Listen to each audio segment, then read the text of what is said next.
YouTube channel. तो आज मैं आ गई हूँ फिर से एक नई केक के डिज़ाइन के साथ। और आज वाला जो केक है सिंपल केक है, इसे हमें 1.5 kg में कवर करना है। 2 टियर केक हमें बनाना है। पहले क्लाइंट ने हमें 1 टियर में ही कहा था, यानी कि सिंगल केक कहा था। फिर उन्होंने कहा कि मेरी बेटी ने कहा है कि मुझे 2 फ्लोर वाला यानी कि 2 टियर केक चाहिए। तो मुझे क्लाइंट ने कहा कि आप एक काम कीजिए, केक थोड़ा सा ज़्यादा कर दीजिएगा। अराउंड 1.5 kg का केक था। और ये जो मेरे क्लाइंट है ना, बहुत ज़्यादा फाइनेंशियली इनका बैकअप अच्छा नहीं है। तो ये बहुत टाइम से ऐसे मुझे जानते हैं, केक बनाती हूँ मैं, और इनका बहुत मन था मुझसे केक लेने का। तो इन्होंने कहा कि इस बार आपसे केक लेंगे। तो सिंपल केक इन्होंने कहा कि आप प्लीज़ थोड़े कम प्राइस में हमें सिंपल सा केक बना के दे दीजिएगा, जो मेरी बेटी को भी पसंद आए। बहुत मन है उसका कि वो आपसे केक ले। तो उसके हिसाब से जो है हम केक बनाएंगे। एकदम सिंपल सा केक उन्होंने मुझे कहा था, कुछ भी फॉन्डेंट वर्क नहीं था। जैसे बेकरीज़ में सिंपल केक होते हैं ना डिज़ाइन वाले, वैसे उन्होंने मुझे केक कहा था कि आप अपने मन से कुछ भी बना देना, बस सुंदर सा अच्छा सा 2 लेयर वाला आप जो केक है ना वो बना देना। मेरा बजट बहुत ज़्यादा नहीं है, कम बजट में। और ये बहुत जो इनकी लिविंग स्टैंडर्ड या जो चीज़ है ना, मतलब काफ़ी गरीब है ये, लेकिन फिर भी इनका मन था मुझसे केक बनाने का। तो उसके हिसाब से क्या प्राइस मैंने इनसे चार्ज किया है वो भी मैं आपको बताऊंगी। और ये जो है मेरे अच्छे काफ़ी नोन नहीं कह सकती हूँ, लेकिन ये मुझे जानते हैं अच्छे से। मतलब मैं जिस लोकेलिटी में रहती हूँ ये वहीं पे रहते हैं, तो इसलिए ये मुझे जानते हैं कि मैं केक बनाती हूँ और बाकी सारी चीज़ें। तो जो बाकी केक है, केक से रिलेटेड जो मेजरमेंट है वो मैं आपको डिस्क्रिप्शन में दे दूँगी, या वहाँ से जाके चेकआउट कर लीजिएगा। मुझे जैसा केक बनाना था क्वांटिटी और हाइट के हिसाब से, मैंने उसके हिसाब से सारी चीज़ें ली हैं। आपको अगर सेम डिज़ाइन को रिक्रिएट करना होगा, सिंपल डिज़ाइन है बट बहुत अच्छा केक बनेगा। तो आपको अगर सेम डिज़ाइन रिक्रिएट करना है तो आप अपने हिसाब से टॉल हाइट, शॉर्ट हाइट जैसी भी है आप एडजस्ट कर सकते हो। तो केक को जैसे ठंडा करके हम डिमोल्ड करते हैं एज़ यूजुअल, हम वैसे ही करेंगे। ब्रेड नाइफ़ के साथ कटिंग करेंगे ताकि केक की कटिंग एकदम अच्छे से हो जाए, इक्वल हो जाए, एकदम जल्दी हो जाए फटाफट। तो दूसरा वाला जो केक टिन है ना, 4 इंच का हमने यूज़ किया, जो हम हमेशा बेंटो केक के लिए यूज़ करते हैं। इसे भी हम सेम तरीके से डीमोल्ड करके कटिंग कर लेंगे। तो साथ में यहाँ पे सारी चीज़ें हमने साथ में साफ़ कर ली। जब भी मैं कटिंग करती हूँ तो सारी चीज़ें एकदम क्लीन कर लेती हूँ, उसके बाद ही मैं जो आइसिंग का प्रोसेस है वो स्टार्ट करती हूँ, क्योंकि ज़्यादा मेस हो जाता है टेबल तो अच्छा नहीं लगता है। तो इसलिए जो है सारी चीज़ें यहाँ पे क्लीन कर ली। केक बोर्ड हमने ले लिया स्क्वायर साइज़ का, क्रीम जैसे हम लगाते हैं वैसे ही हमने लगा दी। फर्स्ट लेयर यहाँ पर जो है केक की हमने रख दी इस तरीके से। और इस केक को जो है हम स्ट्रॉबेरी फ्लेवर में आज कवर करने वाले हैं। क्लाइंट ने हमें कहा था कि आप कोई भी अच्छा सा फ्लेवर अपने हिसाब से दे दीजिएगा, और बहुत टाइम से स्ट्रॉबेरी भी बहुत ज़्यादा कवर अप नहीं हुआ है, तो मैंने वो वाला जो स्ट्रॉबेरी क्रश है वो यूज़ किया, माला कंपनी का। क्रीम की कोई डिमांड नहीं थी क्लाइंट की, जैसे आपको कब पता है क्लाइंट मेरे बहुत सिंपल सोबर थे, कोई डिमांड नहीं थी उनकी, बस उन्हें सिंपल सा एक केक चाहिए था, 2 टियर केक जैसे एक डिमांड थी उनकी, और कम प्राइस में चाहिए था। तो उसके हिसाब से सारी चीज़ें मैं यहाँ पे कर रही हूँ।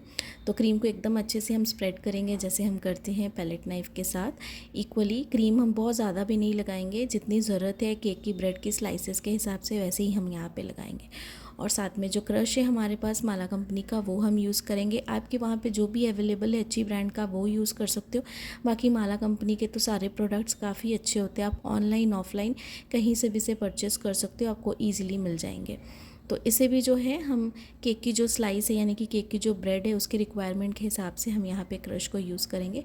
अच्छे से पूरे क्रश को और जो क्रीम है दोनों को एक साथ हम स्प्रेड करेंगे पैलेट नाइफ़ की हेल्प के साथ, ताकि पूरा फ्लेवर जो है क्रीम के साथ ही अच्छे से बैलेंस हो जाए। और 1 बाय 1 जैसे हम लेयरिंग करते हैं वैसे ही हम लेयरिंग करेंगे यहाँ पे।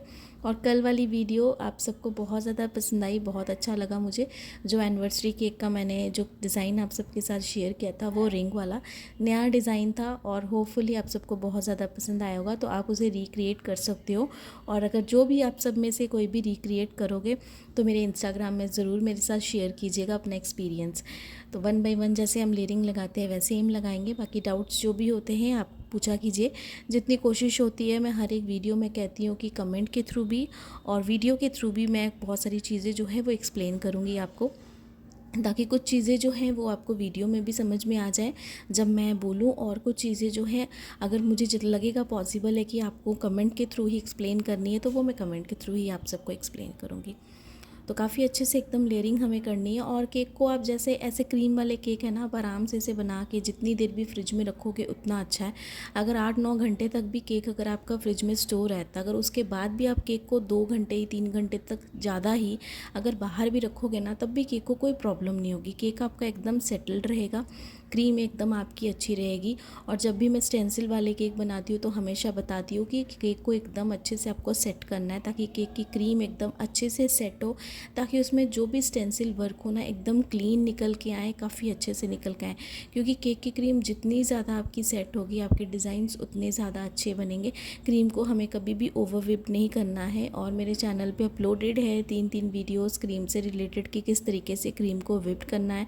बहुत ही सिंपल तरीका है। आप मेरे चैनल पे जाके वीडियोस पे देख सकते हो कि किस तरीके से मैंने क्रीम जो है बनाई है, कौन सी क्रीम मैं यूज़ करती हूँ, तो आप वो सारी चीज़ें भी देख सकते हो। मैं ज़्यादा कोई क्रीम नहीं, मेरी जो फेवरेट है वो ट्रॉपिकल है, वो मैं मोस्टली यूज़ करती हूँ। और अगर कभी मुझे वो ना मिले तो उसके बिहाफ में क्रीम बेल, रिचेस, डिलाइट, ये सारी क्रीमें जो है मैं यूज़ कर लेती हूँ। तो यहाँ पे बॉटम लेयर को जैसे हमने कवर किया है ना माला कंपनी के साथ जो क्रश है वो यूज़ करके, क्रीम यूज़ करके, वैसे ही हम टॉप लेयर को भी सेम तरीके से कवर करेंगे जैसे हमने बॉटम लेयर को किया है। और इसे हमने पूरी आइसिंग करके कर लिया कंप्लीट। और शुगर सिर्फ आप सबको पता है मैं यूज़ नहीं करती हूँ। तो साथ में जो है यहाँ पे हमने लगा दी है क्रीम, और हमें इसे थोड़ा सा पर्पल कलर में बनाना है, पर्पल वाइट में। तो 2 कलर का हम यहाँ पे शेड देंगे। और सिंपल केक, उन्हें बेकरी टाइप का केक चाहिए था वैसा। डॉल केक मैंने उन्हें पूछा था कि मैं आपको बना दूँ, तो उन्होंने कहा था कि नहीं डॉल केक आप मत बनाए था, क्योंकि डॉल केक नहीं चाहिए मेरी बेटी को, उससे 2 फ्लोर वाला ही केक चाहिए। तो ये डिमांड थी उनकी, उसके हिसाब से ही मुझे सारी चीज़ें करनी थी। तो सबसे पहले टॉप पे हमने अच्छे से क्रीम को लगा के एकदम कर लिया है अच्छे से एकदम सेट। उसके बाद साइड वाली जो एजेस है उसे भी हम कवर अप करेंगे। और स्क्रैपर के साथ जैसे हम साइड की एजेस को अच्छे से क्लीन करते हैं, फिनिशिंग लुक देते हैं, वो भी हम देंगे यहाँ पे। और लेवेंडर कलर और पर्पल कलर दोनों बहुत डिफरेंट होते हैं। Blue colour, royal blue colour, navy blue colour, ये भी कलर डिफरेंट होते हैं। तो कभी भी अगर आप कलर ख़रीदने जाते हो मार्केट में एडिबल वाले, तो हमेशा देख कर ही लीजिएगा, क्योंकि सारे कलर्स अलग अलग होते हैं और सबके जो भी इफ़ेक्ट्स हैं ना वो डिफरेंट आते हैं। कभी ये मत सोचिएगा कि लेवेंडर और पर्पल सेम सेम, दोनों ही कलर बहुत अलग लुक देते हैं। पर्पल और लेवेंडर दोनों के शेड्स में डिफरेंस होता है। लेवेंडर कलर आपको थोड़ा सा लाइट शेड में मिलता है और पर्पल कलर जो है थोड़ा डार्किश कलर में आता है। तो ये डिफरेंस होता है, और हमेशा कलर कॉम्बिनेशन का आपको ध्यान भी रखना पड़ता है, तभी आपका केक और ज़्यादा अच्छा बनेगा जितना आप कलर कॉम्बिनेशन का ध्यान रखोगे। अगर सिंपल केक अगर आप बना रहे हो और अगर क्लाइंट ने आपको पिक्चर दी है तो फिर सेम एज इट इज़ जैसा है आप वैसा बनाओ। और अगर कोई कलर अगर आपको अच्छा नहीं लगता तो आप उन्हें सजेस्ट भी कर सकते हो। तो अच्छे से पहले हम क्रीम लगाएंगे यहाँ पे। और जैसे आप सबको पता है कि पहले वाली जो क्रीम मैंने यूज़ की थी वो क्रीम कभी आपको यूज़ नहीं करनी है, गुडरिच की रोज़ गोल्ड, जो बिल्कुल भी अच्छी नहीं है। तो बाकी जो क्रीम है वो 170 या 200 कुछ इस तरीके का प्राइस आ जाता है, और जो रोज़ गोल्ड वाली है गुडरिच की वो 150 है। उसका प्राइस तो कम है बट बिल्कुल भी अच्छी नहीं है। तो इसलिए प्राइस 10, 20, 30 रुपये कम और ज़्यादा के चलते आप जो भी क्वालिटी, बेस्ट क्वालिटी प्रोडक्ट है ना वो कभी मत छोड़िए। जो भी हम बेकिंग के लिए यूज़ करते हैं तो जो बेस्ट होता है हमेशा आप वो लीजिए, भले आपको केक के प्राइजेस जो है थोड़े से ज़्यादा भी एक्स्ट्रा चार्ज करने पड़े। तो एकदम अच्छे से क्रीम लगाएंगे। और जैसे आपने देखा स्क्रैपर की हेल्प से हमने अच्छे से क्लीन भी की साइड वाली एजेस, और जहाँ से हमें ब्रेड जो क्रम्स है वो दिख रही थी उसे हम फिर से जो है हाइड करेंगे, जब तक कि फिनिशिंग एकदम अच्छे से ना आ जाए, फिनिशिंग लुक जो है एकदम सही ना आए। क्योंकि हमें इस पर कोई भी स्टिकर वर्क नहीं करना है, कुछ भी अलग से और बाकी डेकोरेशन फॉन्डेंट की नहीं करनी कि हम उस पार्ट को हाइड कर लें। हम जो भी डेकोरेशन बनाएंगे सारी क्रीम बेस ही यहाँ पे बना रहे हैं, तो इसलिए हमें सारी फिनिशिंग देनी काफ़ी ज़रूरी है, ताकि हमारा केक एकदम अच्छे से बिल्कुल परफेक्ट डेकोरेट हो। तो यहाँ पे फिर से हम स्क्रैपर के साथ जो है साइड की एजेस जितनी भी एक्स्ट्रा क्रीम है वो सबको क्लीन कर रहे हैं। उसके बाद जो टॉप वाली सरफेस है उसे भी एकदम अच्छे से हम क्लीन करेंगे। तो क्रीम अगर आपकी अच्छे से विप्ड रहेगी तभी ये सारी चीज़ें होंगी। और कभी भी अगर आप जैसे डिज़ाइंस बनाते हो नोज़ल के साथ, या फिर रोज़ेज़ बना रहे हो रोज़ जो नोज़ल है उसके साथ, तो उसके लिए आपको क्रीम को और अच्छे से ठंडा करना है पाइपिंग बैग में डाल के। उसके बाद ही आपको जो नोज़ल्स के साथ आप जितने भी डिज़ाइन बना रहे हो ना आपको वो बनाने, ताकि ईच एंड एवरी डिज़ाइन जितना भी आपने जो भी नोज़ल यूज़ किया ना उसके साथ काफ़ी अच्छे से निकल के आए और बहुत ही अच्छा लगे डिज़ाइन। तो आपको उस तरीके से सारे डिज़ाइन को बनाना है। तो अच्छे से यहाँ पे जो है टॉप वाली सरफेस को भी हम क्लीन करेंगे और पैलेट नाइफ़ के साथ और यहाँ पे कोई भी हम स्विल्स के डिज़ाइन नहीं बनाने वाले। जैसे मैंने यहाँ पे इसे लेयरिंग के साथ कवरिंग की है, जैसे सारी चीज़ें की हैं, वैसे ही हम टॉप वाली सरफेस को भी करेंगे। सेम तरीका है, सेम प्रोसेस है, इसलिए मैं दोनों को नहीं दिखा रही हूँ। हमेशा मैं आपको बॉटम लेयर ही दिखा देती हूँ क्योंकि प्रोसेस दोनों का सेम होता है। और जो भी मेरे पहले के व्यूअर्स हैं उन्हें सबको पता है, और जो भी नए व्यूअर्स हैं प्लीज़ आप पहले से भी जाके जो है मेरे चैनल पे जाके चेकआउट कीजिएगा कि वहाँ पे भी और भी बहुत सारी वीडियोस दी हुई है। तो स्विल्स के डिज़ाइन फिर भी मैंने सोचा कि चलो बना लेते हैं, मे भी अच्छे लगे तो देख लेते हैं आगे कि कितना अच्छा लुक आता है इसका। साथ में यहाँ पे जो है हम लेवेंडर कलर, ये देखिए ये यूज़ कर रहे हैं। यहाँ पे लेवेंडर लिखा हुआ है, इसका कलर बॉटल पे चला गया है इसलिए मे भी शायद आपको ना पता चले, बट ये लेवेंडर कलर है, मैंने आपको दिखाया। तो थोड़ा सा यहाँ पे पैलेट नाइफ पे हमने यहाँ पे डाल दिया है कलर, और इस तरीके से हम इफ़ेक्ट देंगे ताकि वाइट और लेवेंडर इस तरीके का इफ़ेक्ट आए। और उसके बाद फिर से एक बार इसे हम फिनिशिंग लुक देंगे। तो पहले मैंने सोचा इसे एकदम प्लेन रखते हैं, इसके ऊपर स्विल्स के डिज़ाइन नहीं डालते हैं, लेकिन फिर मन किया कि चलो डिज़ाइन सिंपल है और क्रीम बेस है, कर देते हैं स्विल्स के डिज़ाइन में भी अच्छे लगे। तो एकदम अच्छे से यहाँ पे पहले हम कलर का इफ़ेक्ट दे रहे हैं। टॉप वाली सरफेस पे भी हम इफ़ेक्ट देंगे ताकि स्विल्स के डिज़ाइन जो है थोड़े से अच्छे लगे इसलिए। और यहाँ पे एक वाइट पर्पल, यानी वाइट नहीं, वाइट लेवेंडर कुछ इस तरीके का कलर है। और कई बार ऐसा होता है कि कैमरे की वजह से भी आपको कलर डिफरेंस भी फ़र्क पता चलता है, और कैमरे की एंगल की वजह से कई केक की हाइट बहुत ज़्यादा या फिर बहुत कम भी होती है। जब हम जूम ज़्यादा करते हैं, क्लोज़अप ज़्यादा लेते हैं या फिर थोड़ा सा दूर करके शूट करते हैं, तो उसकी वजह से ये डिफरेंस आता है। तो जैसे हमने यहाँ पे बॉटम लेयर को रेडी किया वैसे ही टॉप लेयर को रेडी किया और उसके ऊपर शिफ्ट किया। शिफ्ट मैं किस तरीके से करती हूँ, एक केक के ऊपर दूसरा केक, इसकी वीडियो भी बहुत सारी है, परसों तरसों की भी बहुत सारी वीडियोज़ हैं जिसमें मैंने 2 टियर 4 टियर के केक बनाए हैं। अच्छी क्वांटिटी में मैंने केक बनाए हैं। साथ में मैंने नोज़ल ली है नूर N1 की, जिसके साथ हम यहाँ पे इस तरीके के डिज़ाइन बना रहे हैं सिंपल, जिसमें मैंने वाइट क्रीम और ये जो लेवेंडर क्रीम है इसे इस तरीके से बना लिया था डूड शेड में। और अच्छे से हम यहाँ पे रोजेट के डिज़ाइंस बनाएंगे ताकि एक साइड पे ही ये फ्लो वाला पूरा पैटर्न आए, जैसा उन्हें बेकरी स्टाइल वाला केक चाहिए 2 टियर का, सेम तरीके से हम बनाने की पूरी कोशिश करेंगे। तो इस तरीके से पूरे डिज़ाइंस को हम बनाएंगे अच्छे से, और क्रीम एकदम हमारी चिल्ड होनी चाहिए, अच्छे से विप्ड होनी चाहिए ताकि डिज़ाइंस जो है काफ़ी अच्छे से निकल के आए। और कभी मैं ये जो 2nd टियर वाला केक बनाती हूँ ना, 2 टियर या 3 टियर, इसके नीचे कभी भी केक बोर्ड नहीं रखती हूँ, सीधा इसे मैं टर्न टेबल पर रखती हूँ, उस पर मैं आइसिंग करती हूँ और सीधा इसे केक के ऊपर शिफ्ट कर देती हूँ। तो यहाँ पर पूरे डिज़ाइंस को इस तरीके से बनाएंगे। क्रीम बहुत ज़्यादा भी यूज़ नहीं करेंगे हम, जितनी हमें ज़रूरत है डिज़ाइन के हिसाब से बस उतनी, क्योंकि केक की जो हाइट है बहुत ज़्यादा भी नहीं है और बहुत कम भी नहीं है।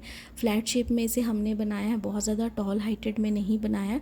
उसके हिसाब से मैंने कौन कौन सी केक टिन यूज़ की है वो भी मैं आपको डिस्क्रिप्शन में दे दूँगी, और जहाँ जहाँ पे हमें ज़रूरत है बस उस वहाँ पे जो डिज़ाइंस है वो हम बनाएंगे इस तरीके से। तो ये पूरे डिज़ाइन हमने इस तरीके से बना के डाउन साइड पे थोड़ा सा कंप्लीट करेंगे ताकि पूरा जो ये पैटर्न एक साइड पे आप देख रहे हो ना, ये पूरा कंप्लीट हो जाए इस तरीके से। तो ये पूरा पैटर्न हमने एक साइड पे बना लिया, और अच्छे से चेक कर लेंगे कहीं पर भी कुछ भी रोजेट के और डिज़ाइन अगर हमें डेकोरेट करने होंगे तो हम वहाँ पर भी इसे और डेकोरेट कर देंगे ताकि काफ़ी अच्छे से ये पूरी लुक आ जाए इस तरीके से। तो यहाँ पे हम सारी चीज़ें बना दी है हमने, और थोड़े से ऊपर डिज़ाइन बनाएंगे। तो सारी चीज़ों को आपको एक बार चेक करना है अच्छे से, उसके बाद ही है। तो एक साइड ऐसा ना हो कि कुछ भी अनइवन सा लगे, सारी चीज़ों को अच्छे से कंप्लीट करना है। तो यहाँ पे ऑलमोस्ट सारी चीज़ें कंप्लीट हो ही गई हैं, एक बार मैं चेक करी थी ताकि कहीं से भी कुछ भी कोई कमी ना हो। केक जो है डिज़ाइन वाइज भी पूरा का पूरा सही बने ताकि दिखने में काफ़ी ज़्यादा अच्छा लगे। और इस केक पे ना हम लास्ट में 2 बटरफ्लाई भी लगाएंगे। मैंने सोच के रखा हुआ है कि लास्ट में अगर मुझे सही लगा पूरी डेकोरेशन देखने के बाद तो मैं बटरफ्लाई यहाँ पे लगाऊंगी। तो साइड्स पे यहाँ पे बॉर्डर के डिज़ाइन भी हमें बनाना है, क्योंकि बेकरी स्टाइल केक उन्हें चाहिए था जैसा होता है, तो उसके हिसाब से यहाँ पर हम सेम जो नोज़ल हमने रोजेट के लिए यूज़ किया, सेम नोज़ल के साथ यहाँ पर हम ये डिज़ाइन बनाएंगे बॉर्डर्स वाले, ताकि ये बॉर्डर जो है ये भी अच्छी लगे। ऊपर वाली बॉर्डर हम नहीं बनाएंगे, सिर्फ डाउन साइड वाली ही बॉर्डर बनाएंगे। अगर आप चाहो तो आप ऊपर भी बना सकते हो, और मैंने यहाँ पे ये कलर चूज़ किया है, आप चाहो तो कोई और कलर भी इसका चूज़ कर सकते हो जिसके साथ आप बना सकते हो इसे। मुझे ये कलर यूज़ करना था तो मैंने सेम इसी कलर को यूज़ किया है, और जो बॉर्डर वाला डिज़ाइन है सेम नोज़ल ही मैंने यूज़ किया, कुछ भी अलग नोज़ल नहीं किए। तो आप एक नोज़ल से भी बहुत सारे डिज़ाइंस जो है वो बना सकते हो। तो यहाँ पे मेरे पास ये नॉन एडिबल वाली गोल्डन कलर की है बटरफ्लाई। तो यहाँ पे ये मैंने सोचा कि अच्छी लगेगी, जो कलर कॉम्बिनेशन है, जो डिज़ाइन है, एडिबल नहीं अच्छी लगेगी, नॉन एडिबल अच्छी लगेगी और इस तरीके से अच्छी लगेगी। तो ये 6 इयर्स की बेटी थी उनकी, जिनका बर्थडे था ये। तो 2 ही बटरफ्लाई लगाऊंगी, काफ़ी अच्छे साइज़ में थी ये, और इसे हम इस तरीके से ही लगाएंगे ताकि केक की लुक जो है वो पूरी कंप्लीट हो। साथ में कुछ यहाँ पे हम स्प्रिंकल्स भी ऐड करेंगे। ये मेरे पास पूरे वाइट वाले स्प्रिंकल्स हैं, इसे भी हम थोड़ा थोड़ा सा स्प्रिंकल करेंगे, ज़्यादा नहीं करना है, बस थोड़ा सा करना है। साथ में मैंने बर्थडे टैग, कैंडल लाइट, जो चीज़ें इंक्लूडेड होती हैं वो सारी चीज़ों ने बॉक्स के साथ दे दी थी, ताकि वो अपने हिसाब से बर्थडे टैग वगैरह लगा सकें। बस थोड़े थोड़े से स्प्रिंकल यहाँ पे करेंगे। और सेल्फ पिकअप केक था ये वाला, ज़्यादा प्राइस मैंने उनसे नहीं लिया है। इस वाले प्राइस में अगर आप केक में कहो कि मेरा लॉस हुआ है या फिर जो भी कुछ सोच के मैंने उन्हें दिया है ये केक, तो मैंने अपनी खुशी से थोड़ा कम करके उन्हें दिया है, कुछ भी ऐसा नहीं किया मार्केटिंग वाला हिसाब। तो कभी कभी ऐसा हो जाता है कि कुछ लोगों को हमसे मन होता है केक लेने का, लेकिन वो बजट की वजह से नहीं ले पाते हैं। लेकिन हम चाहते हैं कि उनका सेलिब्रेशन नहीं रुकना चाहिए, तो कम बहुत थोड़ा ज़्यादा हो जाता है। हर बार हम प्रोफेशंस अपने नहीं देख पाते हैं, तो कोई बात नहीं। इस बार मैंने जो है ना सिंपल केक बना के दिया है उनके बजट के हिसाब से। तो जो प्राइस है वो मैं आपको ओवरऑल लुक के साथ ही बताऊंगी कि कितना प्राइस मैंने लिया है। इसकी ओवरऑल लुक देखिए। तो ये है इसकी पूरी ओवरऑल लुक, पूरी डिज़ाइन के साथ इस तरीके से मैंने बनाई। सिंपल सोबर सा केक है हमारा, जो एकदम उनके हिसाब से मैंने बनाने की पूरी कोशिश की है। और इस केक का जो प्राइस था मैंने ज़्यादा नहीं, सिर्फ 600 ही चार्ज किया है। भले आपको कम लगे बट मैंने 600 चार्ज किया। आप अपने हिसाब से ज़्यादा कम जैसा है, कभी अगर ऐसा डिज़ाइन बनाते हो तो आप ले सकते हो। बाकी आई होप कि आज वाला केक डिज़ाइन आप सबको पसंद आया होगा। पसंद आया होगा तो लाइक, सब्सक्राइब, शेयर ज़रूर कीजिएगा। ढेर सारे कमेंट और ऐसे ही मोटिवेट करते जाइएगा। Thanks for watching.